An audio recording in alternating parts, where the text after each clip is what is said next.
Hey, I'm Sarah, a 35-year-old elementary school teacher, living what I thought was the perfect life with my husband, Mark, and our amazing 10-year-old daughter, Emily. We've got a cozy little place in the suburbs, and for the past 12 years, Mark and I have been building a warm, loving home for our girl. Everything would be perfect, if not for one small problem. My mother-in-law, Barbara. Let me tell you, Barbara is a piece of work. She's 60 but acts like she's royalty, always poking her nose into our business, criticizing how I raise Emily or how I keep the house. It's as if nothing I do is ever good enough. Sarah, dear, don't you think Emily's room could use a good tidying? She'll say, or, oh, is that what you're serving for dinner? How interesting. I swear, sometimes I just want to scream. But for Mark's sake, and for Emily's, I keep my cool. Family harmony and all that jazz, right? Anyway, the other day, Emily came bouncing into the kitchen, all excited about a cooking show she'd been watching. Mom, can I try making pasta like they did on TV? How could I say no to that face? Plus, I figured it was a great way for her to learn some life skills and boost her confidence. So we started small, scrambled eggs, then pancakes.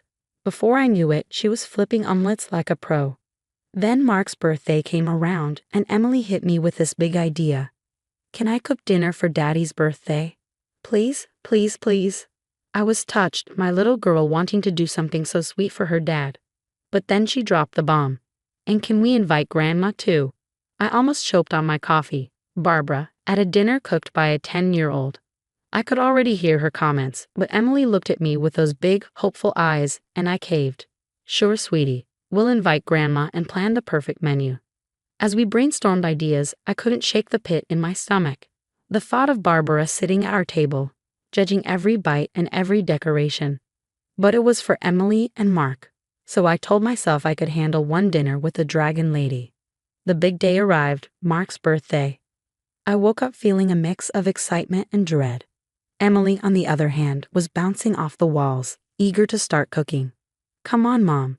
We've got to make everything perfect for Dad. I couldn't help but smile at her enthusiasm. We spent hours in the kitchen, flour dusting our noses, tomato sauce splattering our aprons. Emily insisted on making everything from scratch, the pasta, the meatballs, even the garlic bread. Do you think Grandma will like it? She asked, her eyes wide with hope. I swallowed hard. I'm sure she'll appreciate all your hard work, sweetie. Evening rolled around. Mark came home, and Barbara arrived shortly after. Emily was practically vibrating with excitement as she presented her creations. Happy birthday, Dad. I made everything myself, well, with Mom's help. Mark's face lit up. Wow, Princess, this looks amazing. I held my breath as Barbara took her first bite. For a moment, there was silence. Then she spoke. Well, I must say, this spaghetti is terribly overcooked, and the meatballs are as bland as cardboard. The room went cold. Emily's smile faltered. I tried to keep my voice steady. Barbara, Emily worked very hard on this meal. She scoffed. And you let her waste all these ingredients? Look at the state of the kitchen, Sarah. Really, I expected better from you. Emily's lower lip trembled, and before I could stop her, she burst into tears and ran from the room. Emily, I called, rushing after her. Behind me, I could hear Mark trying to calm his mother. Mom, that was completely uncalled for.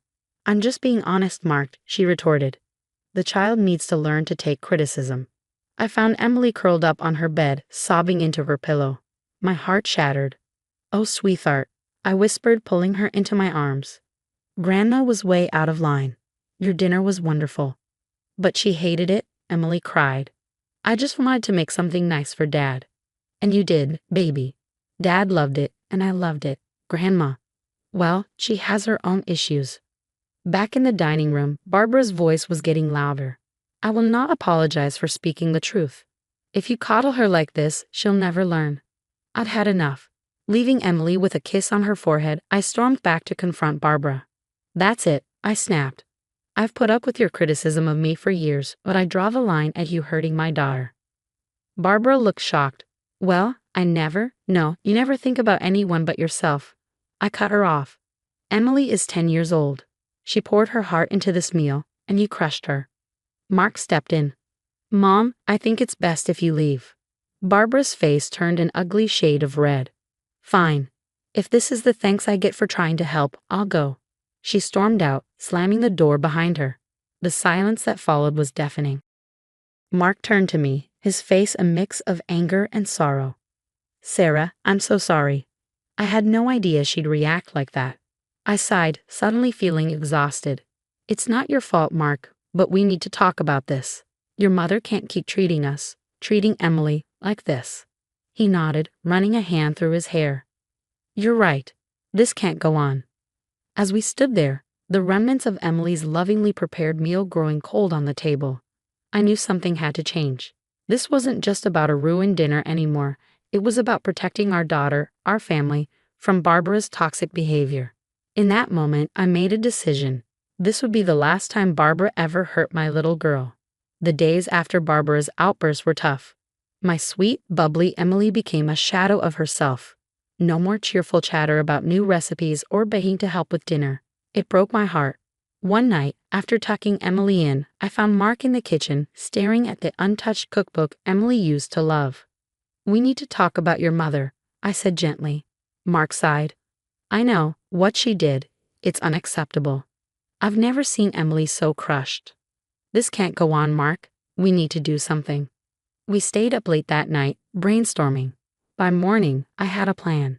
I wasn't just going to sit back and let Barbara destroy our family. I started keeping a journal, documenting every snide comment, every backhanded compliment, date, time, exact words. I wrote it all down. Sarah, dear, are you writing a novel? Barbara asked during her next visit, eyeing my notebook suspiciously. Just keeping track of a few things, I replied sweetly. With Mark's agreement, I installed security cameras in our living room and kitchen. For security, I told Barbara when she noticed. Her pursed lips told me she wasn't buying it, but I didn't care. I also encouraged Emily to express her feelings through art. One day, I found her drawing a picture of a small, sad figure surrounded by sharp, angry red lines. What's this, sweetie? I asked gently. Emily hesitated. It's how I felt when Grandma yelled at me. My heart clenched, but I knew these drawings could be powerful evidence later. A few weeks in, I decided to confide in Mark's sister, Lisa. We met for coffee, and I spilled everything. Oh, Sarah, Lisa sighed. I wish I could say I'm surprised. Mom's been like this for years. What do you mean? Lisa's eyes welled up.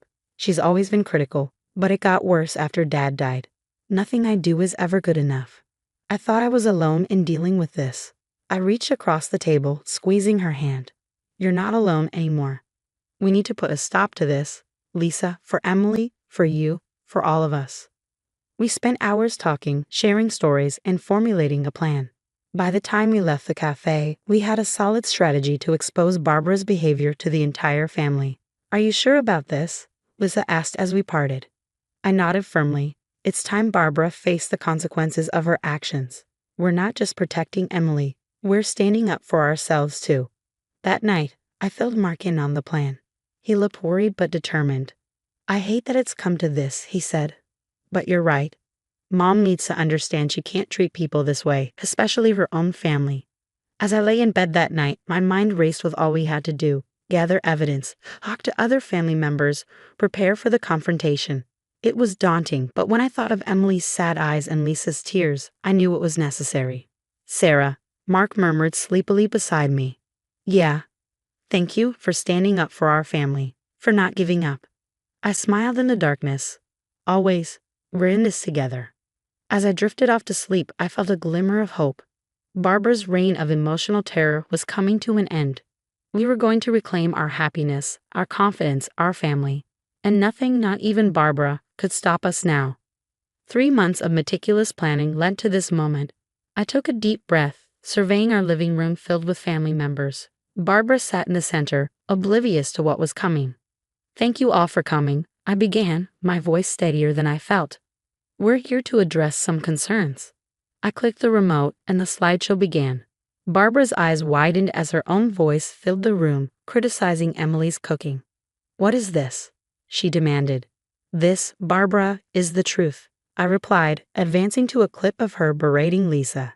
As the evidence mounted, video clips, audio recordings, Emily's heartbreaking drawings, Barbara's face cycled through shock, anger, and disbelief. You've all been spying on me? she sputtered, but before she could respond, Mark stood up. No, Mom. We've been protecting ourselves. One by one, family members shared their experiences.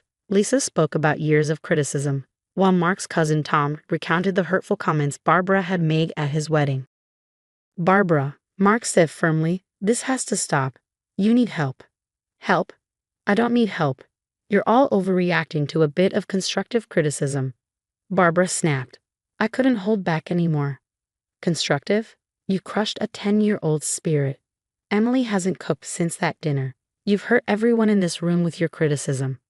Barbara looked around, seemingly realizing for the first time that she was alone in her stance. Her lower lip trembled. I never meant to. Intent doesn't erase impact, I said. We've made a decision as a family. You need to seek professional help, or we'll have to limit contact, including with Emily. You can't keep my granddaughter from me, Barbara shouted. Mark stepped in. We can, and we will if we have to. Mom, please. We're not doing this to punish you. We want to help, but you need to want it too. The room fell silent. Barbara looked from face to face, perhaps truly seeing the pain she caused for the first time. I don't know how to change, he whispered. Lisa reached out, touching her mother's hand. That's what therapy is for, Mom. We'll support you, but you have to do the work. Tears streamed down Barbara's face. I'm sorry. I'm so sorry. I steel myself. Barbara, I appreciate that, but sorry isn't enough. You've caused deep, lasting damage. It'll take time and effort to heal. Barbara nodded slowly. I understand. I'll get help. I promise. As the family meeting wound down, I felt a weight lift off my shoulders. It wasn't over, far from it, but it was a start.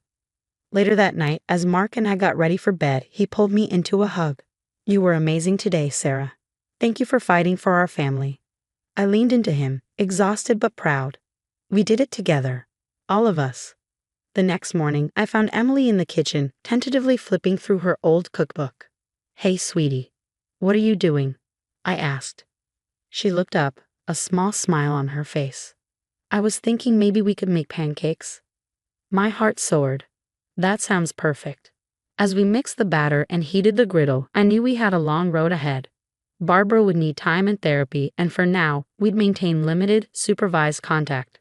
But as I watched Emily pour her first pancake, her confidence slowly returning, I knew we'd made the right choice. Standing up to toxic behavior isn't easy, but protecting our loved ones, especially our children, is always worth the fight. And as I helped Emily flip her slightly lopsided pancake, I silently vowed to always be her safe haven, her fierce protector, and her biggest cheerleader. After all, that's what being a mother is all about. Now I have a question for you. If you were in Sarah's position, would you have given Barbara another chance after her breakdown? Or would you have maintained firm boundaries regardless of her promise to change? This situation isn't black and white.